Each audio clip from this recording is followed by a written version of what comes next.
السلام عليكم ورحمة الله وبركاته. إن الحمد لله والصلاة والسلام على رسول الله. أما بعد، أعوذ بالله السميع العليم من الشيطان الرجيم من همزه ونفسه ونفخه.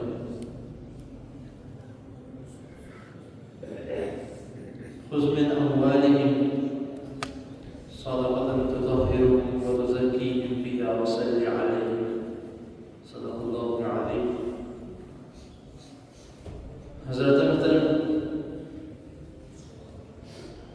جیسا کہ آپ سب کو علم ہے کہ حال ہی میں جنازے کے احکام و مسائل آپ کے سامنے اختصار کے ساتھ بیان کیے گئے اور الحمدللہ اللہ تعالیٰ کی توفیق سے وہ مکمل بھی کیا گیا. اگلا جو ہمارا باب اور کتاب ہماری شروع ہو رہی ہے، اور میں سمجھتا ہوں کہ یہ ایک ایسا مسئلہ ہے جو ہر مسئلے کی طرح اس کے متعلق بھی ہر مسلمان کو علم ہونا چاہیے. بے شک وہ اس کا حقدار ہے یا بے شک وہ اس کا حقدار نہیں ہے، سب کو اس کے متعلق علم ہونا چاہیے.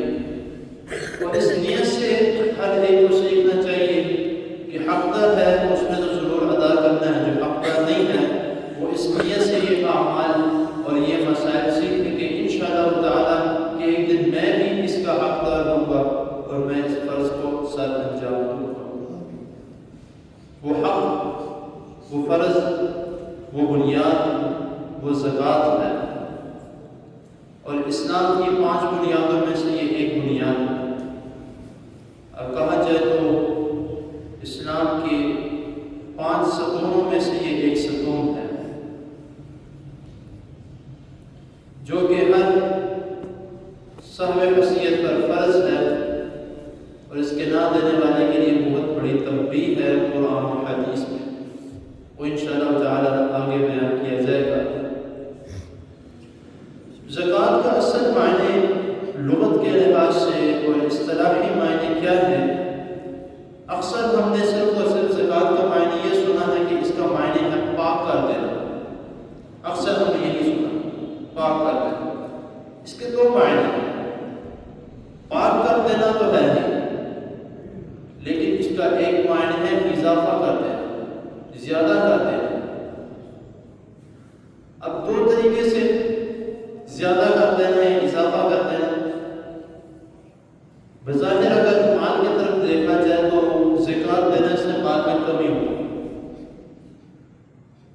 لیکن اس سے اللہ رب العزت گناہوں میں کمی کریں گے، نیکیوں میں اضافہ کریں گے، انسان کو اس کے گناہوں سے پاک کر دیں گے، اس کا مال پاک کر دیں گے. اور اضافے سے مطلب کہ اس کی زکوٰۃ نکالنے کی وجہ سے اللہ تعالیٰ اس کے مال میں اتنا اضافہ کریں گے، اتنی برکت ڈالیں گے. کیوں؟ ایک تو اس نے فرض اپنا سر انجام دیا، اور دوسرا اس نے اس لیے عمل کیا کہ اللہ اور اس کے رسول صلی اللہ علیہ وسلم کا حکم ہے، اور اس لیے اس نے سر انجام دیا کہ اللہ تعالیٰ مجھ سے راضی ہو جائے. تو اس وجہ سے اللہ تعالیٰ اس کے مال میں بھی برکت ڈالتے ہیں، اس کی نیکی میں بھی برکت ڈالتے ہیں، اور اس کے مال کو بھی پاک کر دیتے ہیں، اور اس کو بھی گناہوں سے پاک کر دیتے ہیں. زکوٰۃ ایک معمولی لفظ نہیں ہے. اس کی تفصیل اب شروع ہونے لگی ہے تو شاید کافی دیر تک چلے، لیکن کوشش کریں گے کہ انشاءاللہ تعالی اس میں سے بھی وہ باتیں جو بہت زیادہ ضروری ہیں وہ بیان کی جائے. جس طرح ہم نے پیچھے جنازے کے احکام مسائل میں سے وہ باتیں بیان کی گئی، جس طرح لکھر صاحب بتا رہے تھے کہ ہمیں اکثر علماء جو ہیں وہ موٹی موٹی باتیں بتاتے ہیں، جس طرح دعا ہو گئی، اور دعا بھی اللہم اغفر لحینا اللہم اغفر لہ، بس یہ 2 دعائیں. حالانکہ میں نے دروس سنے ہیں جنازے کے احکام مسائل میں بھی اور زکوٰۃ کے احکام مسائل میں بھی. اتنے دروس سنے ہیں، کسی نے بچے کی جنازے کی دعا نہیں آج تک سکھائی. یہ ایک بہت بڑا ایک مسئلہ ہے کہ ہم صرف موٹی موٹی باتیں اور معذرت کے ساتھ کہ ہمارے جو سامعین ہیں وہ بھی زیادہ پسند نہیں کرتے کہ لوگ زیادہ ڈیپلی جائیں، لوگ زیادہ جو ہے وہ بیان کریں اس کے متعلق. کہتے ہیں کہ یار بس ٹھیک ہے، مسلمان ہونے کے ناطے اتنی باتیں ٹھیک ہے، پتہ لگ گئی، زیادہ گہرائی میں ضرور جانا.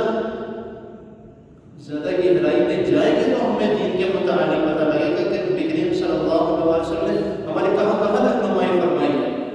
میں جب سنتا ہوں کافروں کے متعلق، وہ کہتے ہیں کہ جو اسلامی اسٹڈی کرتے ہیں، کافر جو اسلام میں اسٹڈی کرتے ہیں، وہ کہتے ہیں کہ تمہارے علماء نے تمہیں کسی بات کے بارے میں نہیں بتایا، اب ہم آگے جو ہیں باقی نہیں ہمیں بتایا. تو پتہ ہونا ہمارے لیے لازمی ہے. جہاں بھی آپ کو وقت ملتا ہے، چند منٹ ہی صحیح، اب تو سوشل میڈیا کا دور ہے، ہر چیز آپ کو گھر بیٹھے میسر ہو رہی ہے، لیکن کبھی ہم جو ہے وہ نہیں دیکھتے. ہر چیز گھر بیٹھے میسر ہو رہی ہے. حیرانگی والی بات ہے، کسی اور کی بات نہیں کرتا، میں اپنی بات کرتا ہوں کہ میرے جو چینل جو ویڈیو بنتی ہے، اللہ تعالیٰ نے توفیق دی ہے، الحمدللہ سارا کچھ ہو رہا ہے، ایڈیٹنگ بھی ہو رہی ہے، ہر چیز الحمدللہ اللہ تعالیٰ نے سکلز دی ہیں، تو اس کا اللہ تعالیٰ نے توفیق دی ہے تو اس کا بھرپور استعمال کیا جا رہا ہے. تو میرے جو یہ چینل ہے اس کے اوپر تقریباً 67,000 سبسکرائبرز ہیں، 67,000 سبسکرائبرز ہیں، لیکن اس میں سے دیکھنے والے لوگ کتنے ہیں؟ صرف اور صرف چند گنے چنے 15 20 25 30. اگر اس میں سے میں انالائز کرتا ہوں، جب اس کو دیکھتا ہوں تقریباً مہینے بعد جو رپورٹ دی جاتی ہے، اس میں اگر دیکھا جائے تو پاکستانیوں سے زیادہ انڈیا کے لوگ دیکھنے والے ہیں، پاکستانیوں سے زیادہ انڈیا کے لوگ دیکھنے والے ہیں جو مسلمان ہیں، اور پاکستانیوں سے زیادہ میرے پاس جو کومنٹس آتے ہیں، سوال و جواب کے، وہ انڈیا سے آتے ہیں، بنگلہ دیش سے آتے ہیں. تو مسئلہ کیا ہے کہ ہم زیادہ چیزیں جو ہیں وہ کس طرح کی سرچ کرتے ہیں جو ہمارے کسی کام کے نہیں ہیں، صرف ٹائم پاس کے لیے. اگر ہم دینی چیزیں زیادہ استعمال کرتے ہیں، ایک دوست مجھے کہتا ہے کہ آپ صاحب میں جب یہ سوشل میڈیا استعمال کرتا ہوں تو اس میں غلط چیزیں بھی آنے لگ جاتی ہیں، یہ اس طرح کیوں ہوتا ہے؟ میں نے کہا آپ کی سرچنگ کس طرح کی ہے؟ کہتا ہے کہ سرچنگ کوئی نہیں، جو چیز سامنے آتی ہے میں چلا لیتا ہوں. میں کہا جو چیز آپ سرچ کرو گے یا جو چیز آپ دیکھتے ہو تو وہی اس نے آپ کے سامنے لے کر آنی. آپ سرچنگ کرو، ڈاکٹر ذاکر نائک صاحب کو سرچ کرو، انہیں کے دروس آپ کے سامنے آئیں گے، انہیں کے بیان پروگرام آپ کے سامنے آئیں گے. آپ ڈاکٹر اسرار احمد صاحب کو رحمہ اللہ کو سرچ کرو، انہیں کے آپ کو پروگرام سامنے آئیں گے. جو چیز ہم زیادہ چیز استعمال کرتے ہیں، زیادہ سرچ کرتے ہیں، تو وہی ہسٹری ہمارے سامنے آتی ہے. تو اگر ہم چاہتے ہیں کہ ہر اسلامی چیزیں ہمارے سامنے آئے تو اس طرح کی چیزوں کو سرچ کریں.